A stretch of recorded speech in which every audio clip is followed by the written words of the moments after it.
Good afternoon, everyone. We'll just give it another minute or so before we begin.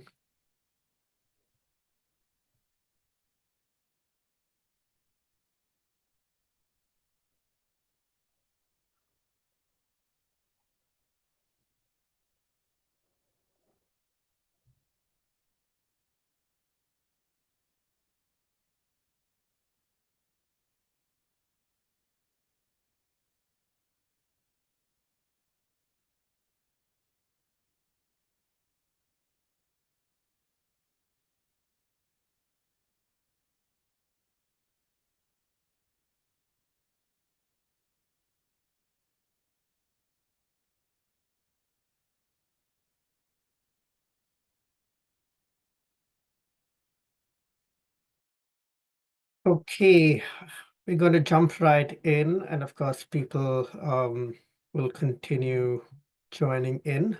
But without any further delay, I'm going to kick it off. Thank you all for joining us today. I hope I can be heard clearly. Thumbs up from the panelists. Awesome. So I would like to begin by acknowledging the traditional owners of the land on which we are virtually meeting. I recognize that I am moderating this webinar from the country of the Wurundjeri people of the Kulin Nation. I also recognize the traditional owners of the countries where you all attend today. I pay my respect to all elders, past, present, and emerging, and acknowledge and celebrate the diversity of Indigenous people and their cultures and connections to the country and waters of Australia. No worries, Matt. Thank you all. Thanks for joining us today. Off the back of Rippling's latest report on the Australian state of hiring, we're here to dig a little deeper into the stats and explore the critical shifts shaping the workforce. It's an interesting time, of course, post-lockdown. Things have significantly changed on how a workforce is managed and how teams have been growing and scaling, both locally within the region as well as globally. So it's extremely important and it is a growing importance for people and companies to better understand how best to navigate such a challenging environment. So I'm um, glad to have Paul from Assurance Lab, Dr. Mamuna from Darazoo, and Matt Loop from Rippling here joining us today. Um, in a few minutes, I'll ask them to introduce themselves so I don't miss out on any critical information. But before that, a little bit about me. My name is Rehan De Almeida. I'm the CEO of FinTech Australia. We're the peak industry body, representing the voice of Australia's most exciting industries. We represent about 400 FinTechs here to advocate and be the voice for the industry and also help grow and scale the networks and connections so that the industry can grow and scale alongside it. Our panel today, as I mentioned, includes Matt, Dr. Momona, and Paul. So I would like to start by asking them to introduce themselves. But before that, some quick housekeeping, and the only housekeeping, in fact, is Q&A. At the bottom of your screen, you can see a Q&A section or Q&A button. So just use that to raise any questions you have. I would like to keep this as engaging as possible, so feel free to ask your questions anytime in between so I can bring it up. Okay, so jumping right in, let's start with quick introductions from the team. So I give you about 30 seconds to introduce yourself and your company, and maybe a little bit about how big your teams are and where they're located in. So Paul, let's start with you. Great. Thanks, Rehan. I'll try and get it into 30 seconds. Co-founder and co-CEO of Assurance Lab. We're a global cybersecurity compliance business. We issue certifications to clients like Darazoo. We work with 700 or so different clients around the world. And we have a team now of about 54 people based between Australia, the US, and Ireland.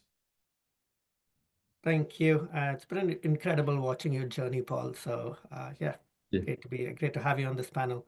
Dr. Mamuna.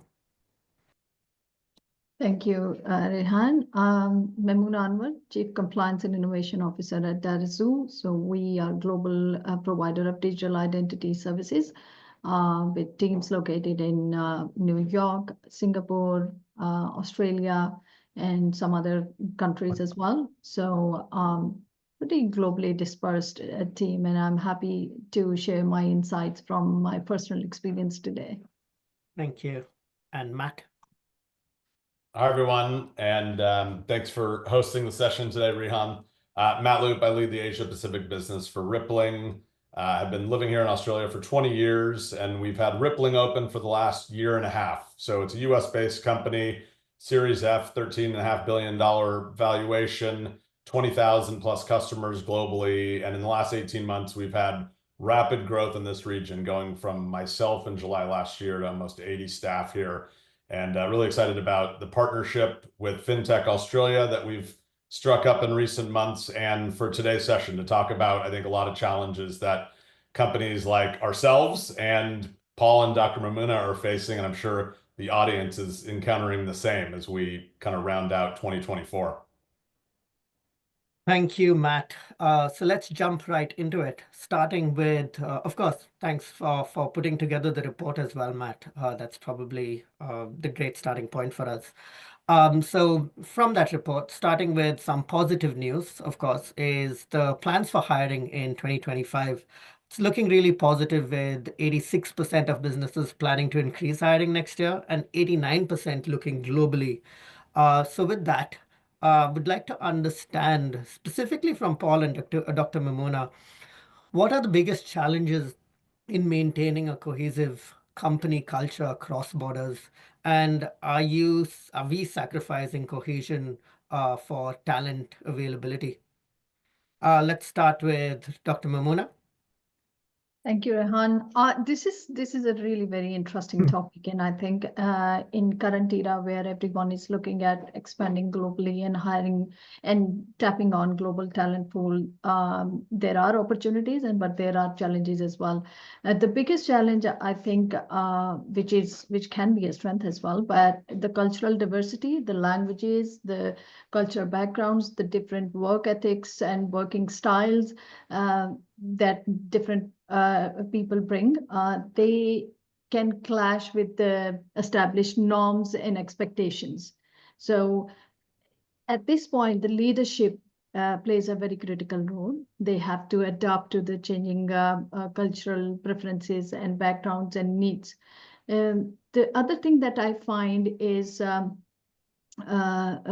really critical challenge is that you cannot, no matter what tools you are using for communication, what technology you are using for communication, it cannot simply replace the in-person interactions that can enhance team building, that can foster the culture, that can nurture the collaborative relationships between the employees, and specifically for roles where a more collaboration or innovation or more communication is needed. There are roles where individual contributors can work individually and output-oriented, output-driven roles, but for roles where more innovation and collaboration is needed, there are challenges. Time zone differences is a big challenge that I am personally experiencing.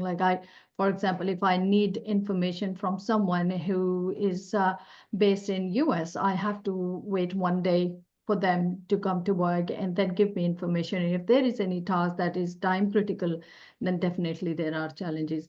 But coming to the second part of your question, that are we compromising cohesion? I think it doesn't have to be either or situation. We can create a balance by adopting strategies, and especially the leadership, especially the HR teams, they can create circumstances where the teams can work together. For example, for us, in order to collaborate with the US team, we start early. We might start at 7 a.m., which is their afternoon, so that we have this time from 7 to 11 to talk to them. And we have also established asynchronous communication channels so that we don't need them to be there at that time and communicate effectively. So it's essentially, it's not compromising the cohesion. It's about striking the balance between collaboration and accepting the different cultural values and creating an environment where we can efficiently work together. Thanks, Doctor. I think we're in a fortunate market that way because of such cultural diversity in the region itself. So you're already exposed to so much diversity, which helps. But Paul, over to you. Thanks, Rehan. I think you pretty well summed it up, Mamuna. That was a great summary of a lot of the different factors. I guess the two that I'd really back up there, time zones, I think just requires a lot of deliberate thought around like how does that change your working rhythms and things like that. I find when I've got the kids in the evening and that's the only time zone overlap with Ireland, that can be particularly challenging and requires a bit of thought around how to get all the right communication still happening and connection to the team.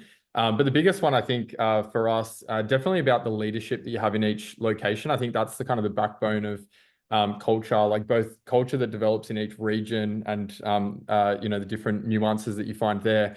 But also having the leaders really well connected between the areas that provides that sort of cohesive sort of nature to the company. You need that sort of tone at the top that really provides the backbone for the whole company being connected around that.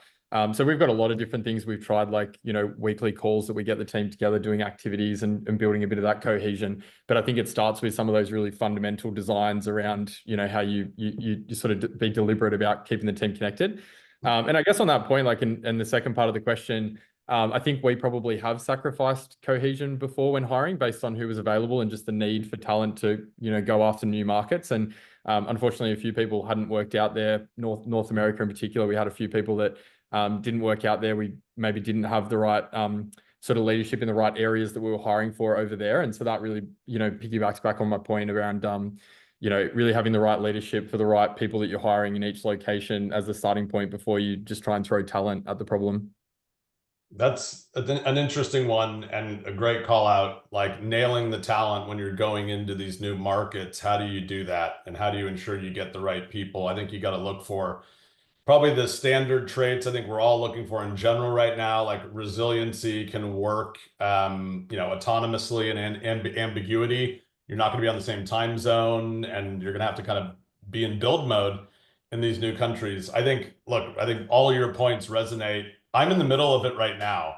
I've gone from myself, the only person on the ground in Australia, with an entirely, India or US based organization where I was reliant on people overseas for everything. And in the last 18 months, as we've kind of grown to 80 people, it's this continuum to where pretty much by the end of the year, I'll be not non-reliant, but almost non-reliant on overseas partners in any function.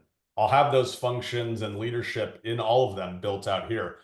And so you need to be super thoughtful and really clear about the communications and needs you're going to have, or that your new hires are going to have in a new market that you go to. They need to be empathetic to the fact that you're 17 or 19 hours ahead, depending if we're talking US and Australia. They need to understand the cultural nuances and norms in this market. They need to prioritize the business hour overlap that they have with you in their days and be responsive in that window to those demands. They need to be great at asynchronous communications. They need to use tools like we use Slack effectively and promptly. Like they need to be religious in their responsiveness on those channels, because ultimately something that might take an hour when you're sitting next to someone takes a day. If they're responsive overnight, takes multiple days. And you think about a program of work where there's 10 to 15 interactions required and you're trying to do it async, what takes a half a day becomes a month. And that just means the business is moving slower. It's not optimized. So I think having, a bit of a playbook on how you're going to communicate, and that might adapt over time, is super important. The other item I'd call out is culture. Transplanting your DNA culture from headquarters, if you're talking about expanding into new markets, which is exciting, how do you successfully take what's worked in your home market and place it in the new one? And I'm seeing that play out right now. We've brought a couple people over, definitely something I would recommend if you can relocate a couple of people in your business to take on an exciting new opportunity and launching a new market. That's great. But I think of two cultural values that we have at Rippling. One is frugality, i.e. efficiency, run the business as efficient and profitably as possible. And the second is one that's never not my problem, or go and see, or let's just deem it accountability.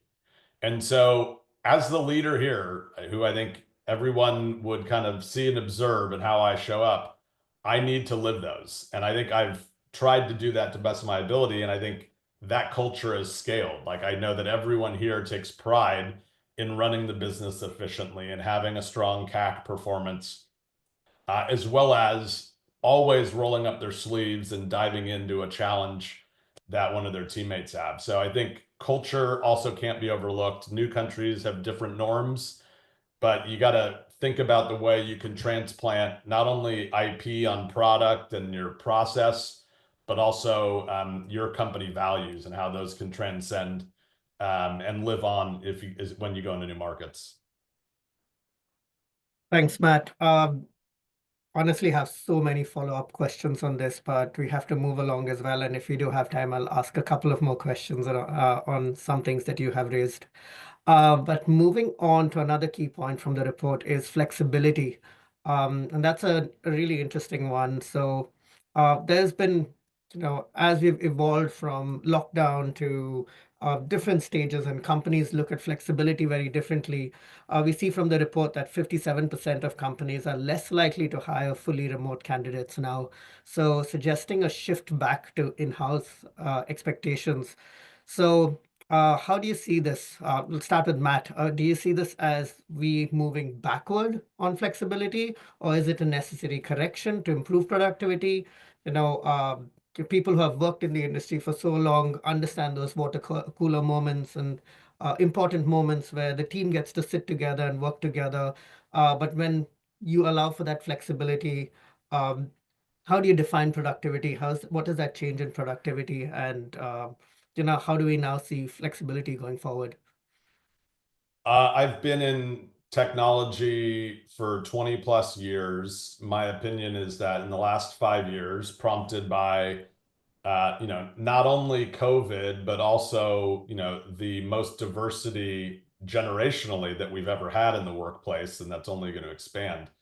I think we've made tremendous progress on flexibility in terms of having actually dialogue around flexible remote work, around the potential for a 4-day work week, around a variety of these subjects. The fact that policies like right to disconnect are now written into law and enforceable is yet another sign. So policies now in place. So it's early innings. I think it's been nothing but progress, but we have so long to go. I think everyone, rightfully so, is in experimental phase on all of these fronts, determining what makes the most sense for them with regards to where work gets done and how it gets done. And it's gonna vary based on the industry that you're in, and also just the cultural DNA of the business. Some in the same industry are going to choose wildly different outcomes or approaches. Some will go full remote and they believe in the power of flexibility. Others will go 5 days a week back in. And so I think it's really important that companies continue to work through and understand what makes the most sense for them. And look, it's their right to do that. I think they're going to land in a place where they believe this is the way forward, but I don't think experimenting is ever going to stop. We're going to keep tweaking and looking into ways we can get more productive with things like AI, where that might open up flexibility a bit more if we're seeing improvements that AI is driving.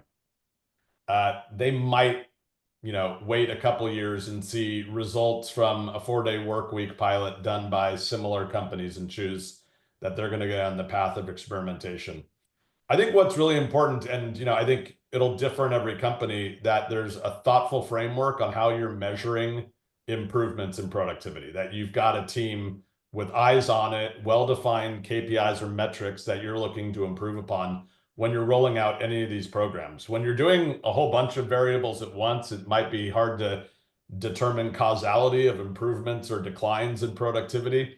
But if you're moving from 4 days a week and demand or 3 days a week in the office and demanding it before, what do the next 3 to 6 months look like? Are you seeing an uptick? What are the metrics that you're tracking around that change? And just make sure you're not doing it for the sake of doing it, that you're testing it in an appropriate fashion and making sure that it's delivering the outcomes you're hoping for. Thanks, Matt. So key takeaway there, what works for you? So I'll take that question to Paul and Dr. Paul, what works for you, and do you have a framework for your organization when you're looking at flexibility? Yeah, great question. I think the cultural DNA piece is a key one for us. I think setting the scene or setting the context for my answer here, we only started hiring people in 2021. So it was sort of post-COVID. Australia was obviously very locked down still or very distant, with remote working being the norm. And we've never sort of moved we've never had an office space. We meet up here and there because we want to promote team connection and things like that. But people in our company really value the flexibility. I think we'd probably lose half the workforce if we started pushing people back into the office. But I think as well, I'm not convinced that productivity is any less with remote work. I mean, I remember being in the office back at PwC and, you get very distracted being in the office and chatting to people all the time. So, they're obviously different. I'd echo what Matt said there. I think it's about figuring out what works for your organization. We follow the feedback of our people. We have different systems to measure performance and productivity and things like that. And that works for us. So we'll never move back to in-person work, I don't think. Interesting. Okay. And Dr. Mamuna, what are your thoughts? Yeah, I think flexibility means different to different people. For me, flexibility is being able to go to my son's school and attend a parent-teacher meeting. For me, flexibility is starting early and finishing early. For me, flexibility is looking after my kid while working from home. So it means different to different people, as well as it means different to different organization. And like Matt mentioned, that you have to just find your sweet spot where what works for you.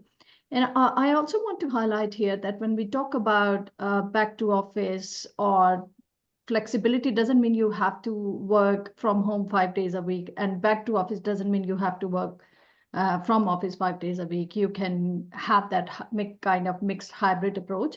But when we talk about flexibility or working from office, the first thing that comes to our mind is that maybe it's for increasing the productivity for the employer, for the organization. But I have seen this trend from employees as well who want to work from office, especially some young staff members who live in a shared setting, who don't have their office space set up at their home. So they prefer working from the office. Also, there are some roles where they need mentorship, they need in-office interactions to finish their work. So this demand is also coming from employees as well, not just from the organization. They want to be in the office more days.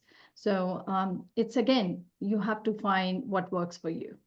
Yeah, I've been surprised that a lot of our staff that we've hired and younger or earlier in their careers have come from fully remote, and they've found that it was not their preference, that they did not get a chance to interact with others around them, that they felt, just at home the entire time, and it impacted into their personal lives. And seeking that connection both with customers in person, but their team in person was a real driving factor for them to choose us. We're in the office 3 days a week. We work from home 2 days a week. And I think that was healthy medium or balance between kind of the two polars, right? Thanks, Matt. Perfect segue to the next question I had is on Gen Zs, right? They are a generation that probably only started work post-pandemic and have had to experience lockdowns in the start of their career. So their preference has been, at least from the data that we see, a preference for remote work and rapid career progression, which contrasts with employers' expectations of commitment and in-house presence. So how should businesses adapt to retain and engage this generation without compromising their own values and operational needs? And this is, of course, before we even next watch the Gen Alphas coming into the workforce, right? So what are your thoughts there, Matt? Yeah, I think are we going to 5 or 6 generations that are in the workforce at once.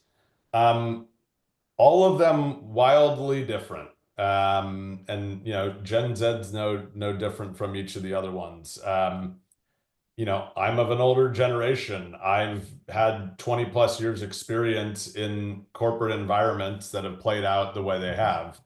I think the most important thing for me is seek to understand, without kind of painting everyone with the same brush and saying you're Gen Zs, you all act the same. There are tendencies or attributes about them. They are all born in the age of the internet. They are all very digitally savvy. And I think that's one of the reasons why they think they can get their job done effectively from anywhere. And for me, I've just been in office for 20 years. Up until COVID, all of my jobs were 5 days a week, and I didn't know any different. For me, it's been a learning experience in really trying to seek to understand. One of the leadership principles I live by and echo to myself and the rest of my leadership team regularly. Try to understand the Gen Z group, what it is that's driving them, the ones that we have in our workplace, and learn from them. I mean, I can say without question, since COVID and since working from home in full during that time, and now in a flexible manner, there's so much benefit that I have, whether it's what Dr. Mamuna said and being able to support my children and be at their activities more regularly, or just, changing my hours to be in places that are actually prior to me in my personal life while not sacrificing on productivity. I've learned, again, I think these are attributes that Gen Z is calling out as to why they want more flexibility in the workplace. I've learned and benefited from it. And I think it's just being open-minded and, figuring out where there's perhaps a compromise, or where perhaps, me and my ways needs to be open to different ways of thinking and working. I also think, for those who might be pushing back on an in-office environment, I think it's really important that you create a culture or a workplace where they see benefit and value in coming in. That, the commute into the office and perhaps burden of doing so and going away from your home is rewarded with incredible learning experiences and being around, energized teammates who they can get best practice and learn alongside, in creating connection with your other colleagues, and just making it a place that's worthwhile coming in. It's not ping pong tables and all that kind of stuff, but it's really a place where they can grow and develop, which is also a priority for Gen Zs in their career, that they can continue to develop their skill sets. Thanks, Matt. I hope you didn't mean slides as well, because everyone wants a slide in their office. We don't have a slide. We missed out on that one. We're a one level office, so nothing to go down into. Anyway, Dr. Mamona, yes, your thoughts, please. Yeah, Gen Z really wants to shake things up. They want to change the world. They want to progress in their career, and all while in their pajamas. So that's interesting. But I think organization, like Matt said, that organizations can have strategies where they can have Gen Z without compromising on their own operating rhythm. So, for instance, those in-office working days should be worth the commute. Like organizations can organize brainstorming sessions or team bonding workshops or a free snack, for example. So we have to give them a purpose. We have to be very transparent. Organizations have to be very transparent, and we have to tell them that you are growing and progressing and you are adding value to the company's overall objectives and goals. So in this way, they can see that they are moving forward without being a CEO at 25. So we just have to give them a sense of purpose and create an environment for them where they are feeling that they are moving forward in their career. Thanks, Doctor. Paul? Yeah, I think I'd agree with a lot of what's being said, but I guess from our perspective, I don't think we have all the answers yet. We've definitely gone down different rabbit holes of wanting to do everything that supports our employees the best we can and accounts for their individual differences. examples like, people prefer to work from home, but then some people do want to more regularly go into somewhere that has people around. And so we end up sort of having budgets for people meeting up, and then we have budgets for using co-working spaces, and then we've got budgets for events of the year. And then you put it all together and you go, well, hang on, we've kind of got, the generous sides of remote work and the generous sides of, working in person. And then you go, well, is that just too much? So we've definitely hit points before that we say, all right, we need to apply this sort of business mindset of what actually makes sense and what's going to scale. In particular, as we've grown, what we could do for 10 people is getting harder, what we can do for 50, and looking ahead to 100 potentially in the next 12 months. So I don't know. I think the main insight that I would take out of it is that it's okay to be really transparent about that business perspective with people that you're talking to about it, and say, like, we need to consider, how does this work for every person, and how does this scale with where we're going? And people need to sort of come to terms with the fact that we can't do everything for everyone. That you need to build a system. But I think that the key point is, it goes back to what Matt said about cultural DNA. For us, we're okay with saying we're not going to fund everyone's co-working 100% of the time, because we say, well, we've always been a remote working organization, and that's what people really value about our company. Therefore, that's just not the direction that we're going to go in as a company. Awesome. Thank you. Matt, I do have a follow-up question for you on that. As Rippling, of course, you get to see different organizations communicate with their teams differently. Do you see differences in the way companies communicate to these different generations? I think we're seeing, I don't know that I've candidly gotten into the conversations on how they're managing different generations. I think what we talk about a lot more is flexible work arrangements, whether somewhere on the spectrum of every day in office to every day flexible. We can help build policies into our platform that allow you to kind of create new allowances on how you do time off, or how you do in-office days. So that is definitely something that we speak to clients about. We absolutely speak to them about hiring internationally and expanding outside of their office. That's a broader service that we offer to hire people in north of 40 countries today. But no, I've not gone into the specifics, but I think that's the next conversation. I think that's why it's part of the research that we conducted to kind of learn about certain generations in particular. Gen Z's, I think, set to be 25 to 27% of the workforce next year.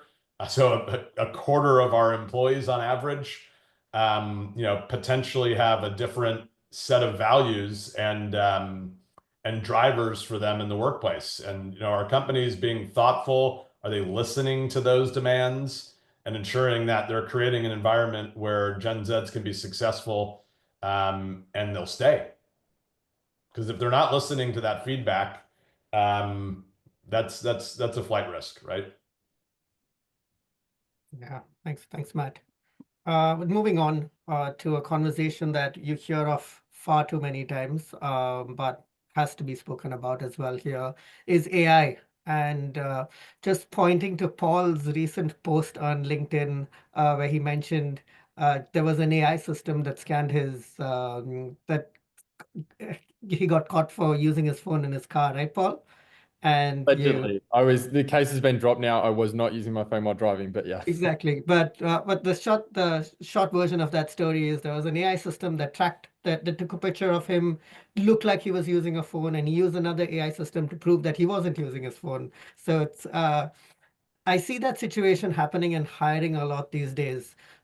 Plenty of trends and reels and TikTok posts on how to get into the system using AI to, send the best version of your application to an organization. As well are using AI to better improve on and improve their systems and better assess these large number of applications. So it almost feels like we're getting into a system of AI versus AI. So some thoughts on that. What are some of the risks in relying too much on AI, and how do you try to mitigate some of those risks? Let's start with you, Paul. Yeah, great question. I mean, I think you're right. There's sort of two sides to the AI. People are using it as part of hiring processes now. And that helps you get through the scale of, you know, CVs and things like that. It's not a bad use, but I've probably always held a view that CVs aren't the most meaningful thing in hiring. And obviously you want to hear and see from the person directly to get a real feel for that person.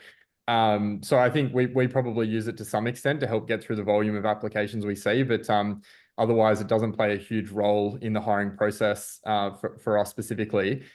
We love to get Loom videos from candidates and things like that. That really gives you that firsthand experience before you jump on a call with them, like you know who you're dealing with and you get a feel for their disposition and their personal aspects. But one of the, I mean, while we're talking about AI, just one of the things I'd love to mention on the webinar is we actually use the Rippling platform ourselves.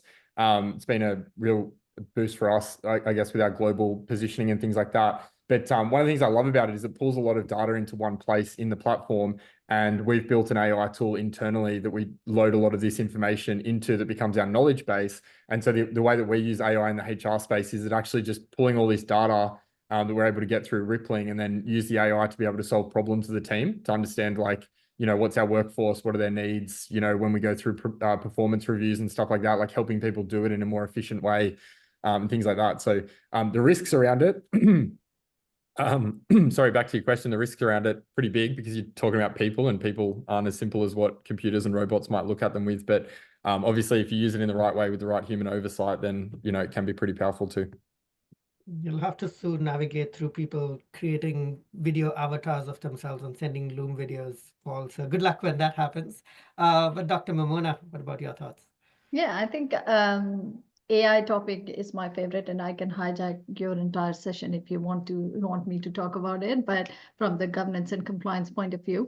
But AI can be a very good tool for, like Paul said, for shortlisting the CVs so that the hiring managers and the hiring team can focus on other strategic decision making. But the right question here is it improving the decision making? I don't think so. Yes, it's improving the speed, but when you hire someone, it's not about speed. It's about finding the right fit for the job description, and for the team as well. So I think we can utilize AI to shortlist the CV, to sift through the pile of resumes, but we still have to keep humans in charge of big calls. No algorithm in the world can assess that this particular person is going to be to build the team. It is going to make people laugh on a bad day or bring donuts to the office. So the human touch has to be there always, especially for the hiring. I don't think so. AI has reached to that maturity level where it can automate the hiring process end to end.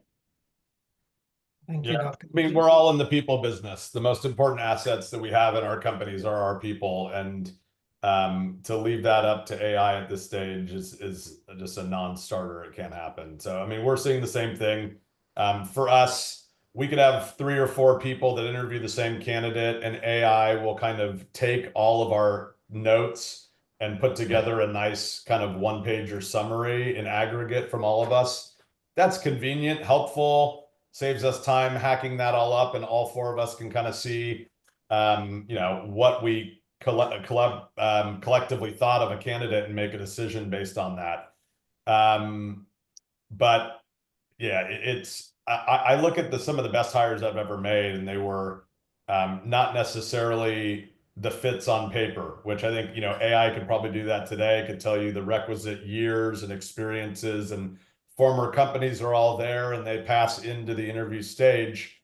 But I've hired people that haven't had those things, that were a bit left field, but once I got them live in person or on a call, they were incredible. They had all of the qualities and characteristics of an employee that we wanted in the business, and AI's, in my opinion, not ready to detect that kind of thing yet and hire the types of people that are going to be successful in our organization. As a skill set, hugely important. Like it's impacting every function in a business. When I think of sellers as an example, AEs or salespeople that are not incorporating AI into how they do work today, whether it's tools provided by their current company or they're just out there hacking themselves and finding ways to improve their own process, like that's probably a disqualifier. If you're not thinking about those things and constantly trying to improve your own performance, to be a better salesperson or support rep, whatever, through using AI. I think that kind of shows you don't have a growth mindset. You're not, leveraging the obvious tool that's going to be transformative to all of us when it's readily available to you. Yeah, thank you. I think that's the key takeaway here. It's all about utilizing the best of AI, but obviously not being over-reliant on it. But the other takeaway is also that we are all invited to Data Zoo for free donuts when Dr. Momona gets donuts next time.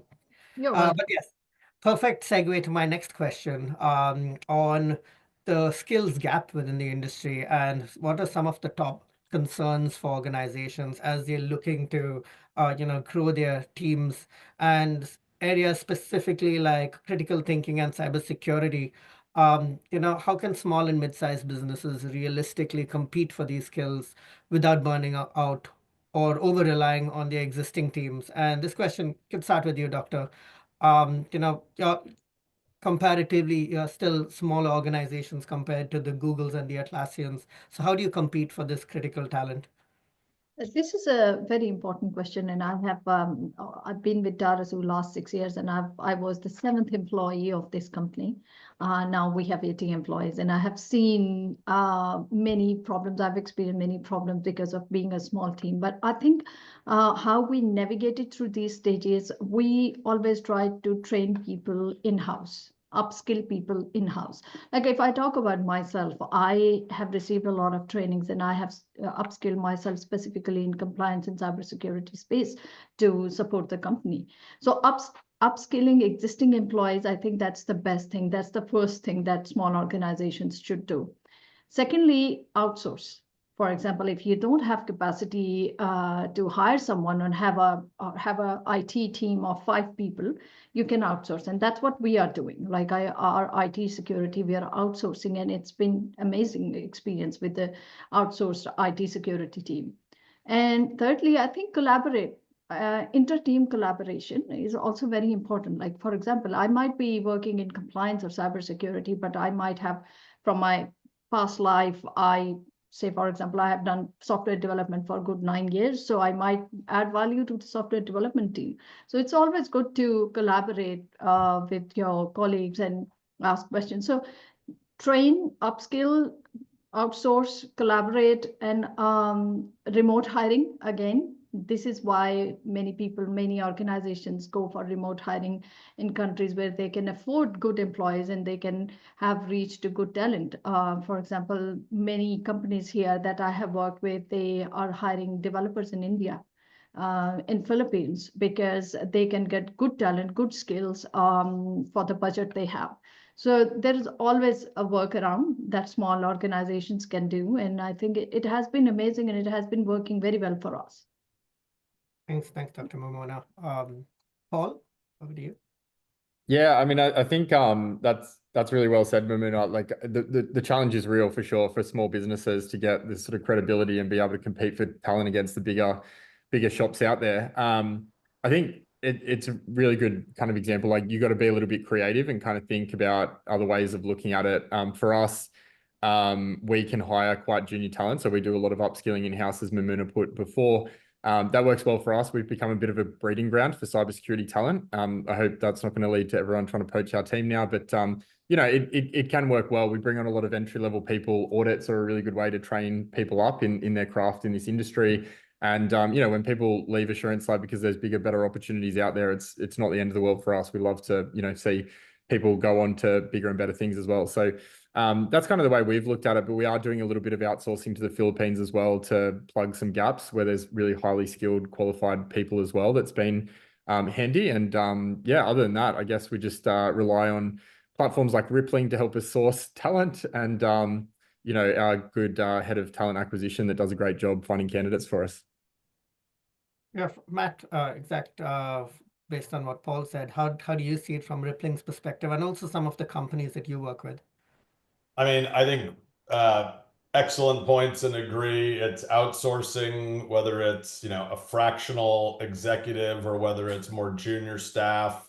I mean, you could ship out your website to be developed at next to no charge. Like there's a million things that you can get done by specialists out there, for good rates. And, again, I think any company needs to show they're investing in their talent.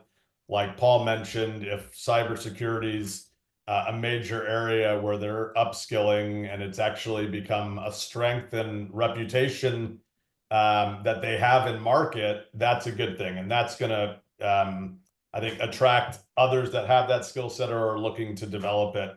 I think those are probably the main points I'd hit on.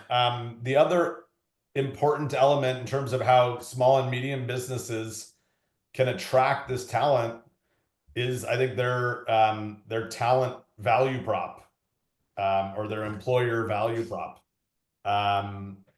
They need to, I think, younger generations, something that's important to them is working for a mission-driven or a purpose-driven organization, one that resonates with their own kind of personal goals and interests. And so I think if you can really tell the story of your company, what you're trying to achieve, the greater good that it's doing, or the outcomes that you're striving for, and the benefits that employees who join the journey will get along the way, I think that is often more important than, in some cases, the security of a big brand like a Google, or even extra dollars that they might be affording to you. They want to be part of something.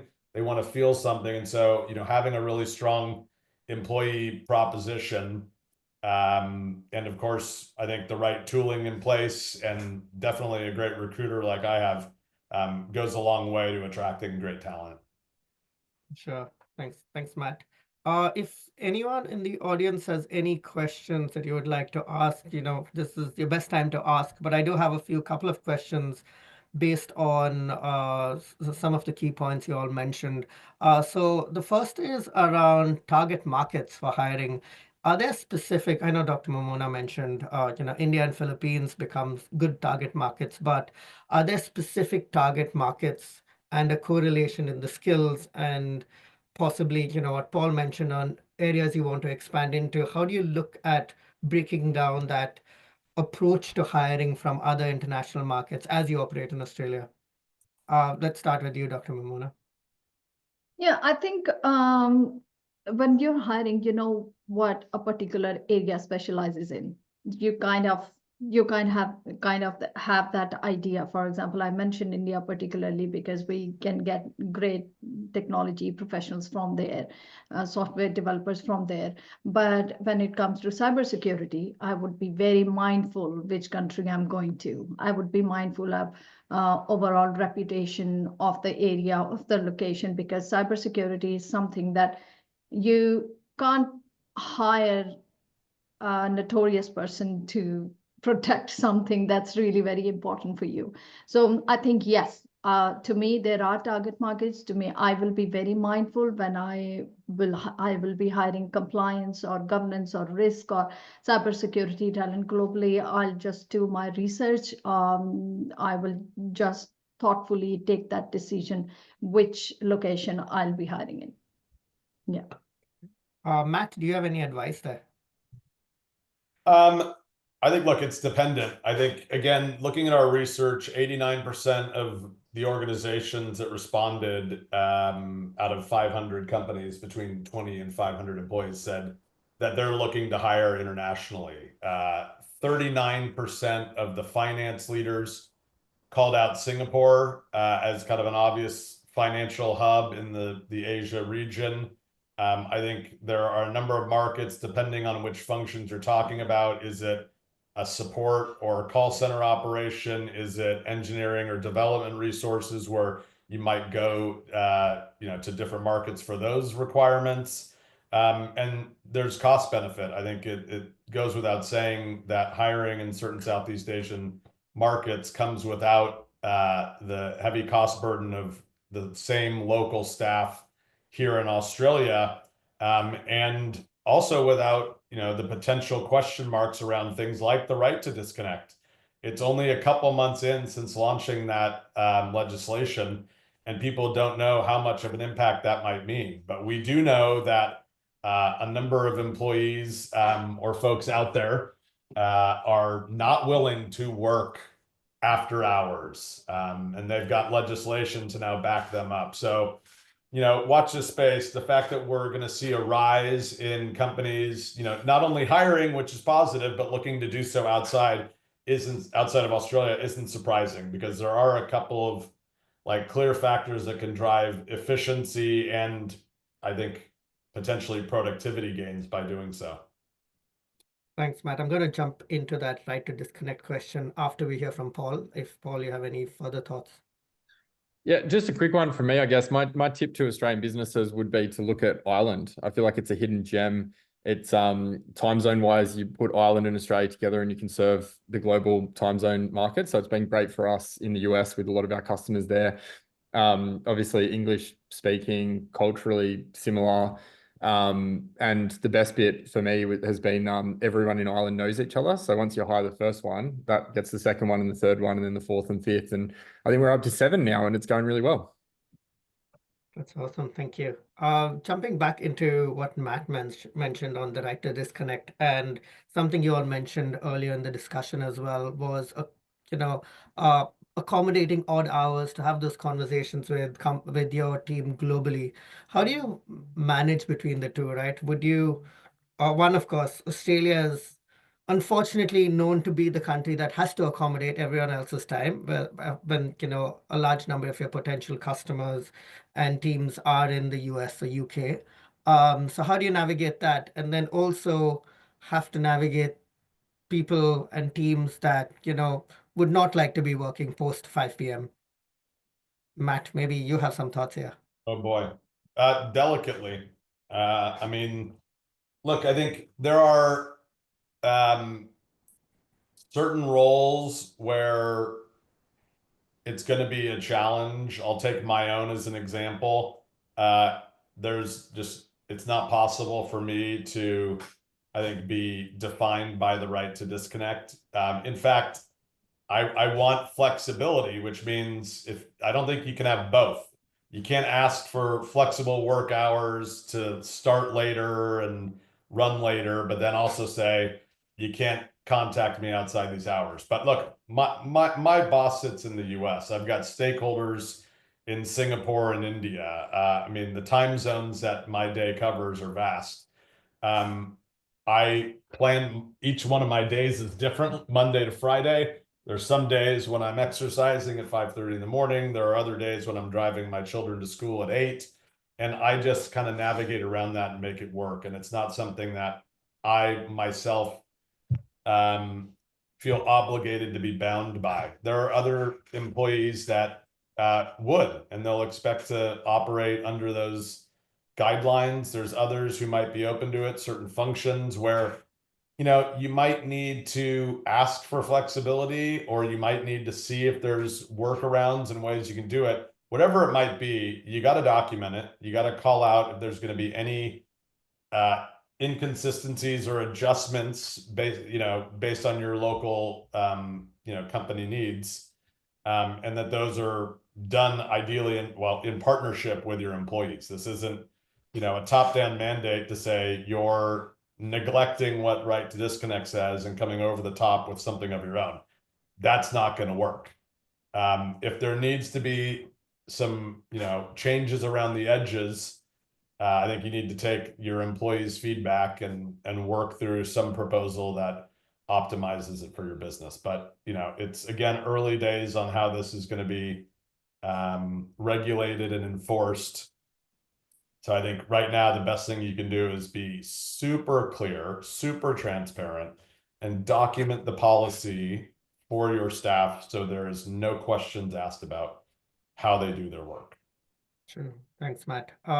Quick, within the next minute, Dr. Mona, do you have any further thoughts to add? Yeah, just quickly, I think we are the employees. As employees, we are seeking flexibility from organizations, and this is the kind of flexibility we can offer to the organizations. Again, like Matt said, not everyone can be governed by this right to disconnect at this point. It depends on your role. It depends where your team is located. For example, a support team that offers 24/7 support services. There is no defined time limit, like they have to work 9 to 5. And it also depends on your role and the output that you have to produce. So again, early days, we have to draft policies and procedures around this regulation, but yeah, we'll get there. Thank you. Paul, any final thoughts? No, it's a really interesting one. I'm going to get my popcorn out and see how that one plays out. But I agree with Matt's point. It's really about like having that open dialogue with your employees and making sure it works. I think it probably does need to be an opt-in between full flexi work and right to turn off, because the two are sort of conflicting philosophies in some ways. But I'm a big supporter of the right to turn off, because I think people need it for their sanity if that's what they value. Yeah, for sure. Thank you. We have couple of minutes more to go. So if anyone has any questions, feel free to ask now. Else I have one last question. I'm gonna give it 5 seconds. Oh, okay, my turn then. So specifically on something that Matt, you mentioned was around cultures and how you ensure as you expand into other regions, you ensure that the company culture is grows in that region as well. Now, my question is more on microcultures. As you notice, in different regions, based on regions and teams, you notice these microcultures that develop as well. And as I'm sure Paul and Dr. Mamona also notice, within your teams or teams that are further away or disconnected slightly can build their own little microcultures. So how do you, what are your thoughts on navigating through that, and how do organizations need to navigate that and support that in some way as well? Well, so I think we're kind of going through that right now, where here in Australia, we've got a solution consulting leader who's just been appointed. We have an implementation leader. We have a few sales leaders. We have leaders for our SDR team. We've got some kind of customer success support leadership. All of those teams, often stay together. This isn't unique to Rippling, right? You have your functional team who are usually the peers you spend the most time with, and kind of naturally you kind of become a group. And all of these groups ideally work together. And we're constantly focused on how the handoff between each of those happens from a process perspective, but the same goes from a culture perspective. It gets much easier when we have all these local leaders now appointed, and we'll bring together our leadership team, because we own the culture as ourselves, the leadership team. Everyone owns culture, but the leadership team are the ones who set the standards. They demonstrate the standards and how we show up every day, and we hold others accountable to them. So I think if we as the leadership team are aligned on our values in the way that we show up to do our work, and we kind of lead by example and bring the other teams along, there's always subtle differences between who we are and what our respective jobs are within the organization. But I think we bring the team along the way with shared values, a collaborative spirit, and how we all work and operate and partner together. But I think that's really important. I think it starts at the top with a strong leadership team that's committed and believes in the importance of culture as a differentiator and a driver of impact. Fascinating, interesting. And Paul? I think Matt said it well. No major other thoughts myself. Awesome. Dr. Mamona? Yeah, I think microculture is really very important, as long as the organizational values are consistently applied across all teams. Awesome. Thank you. Thank you. And we are right on time. So before we finish, I would love for you to share your details. I think we have a slide on it as well.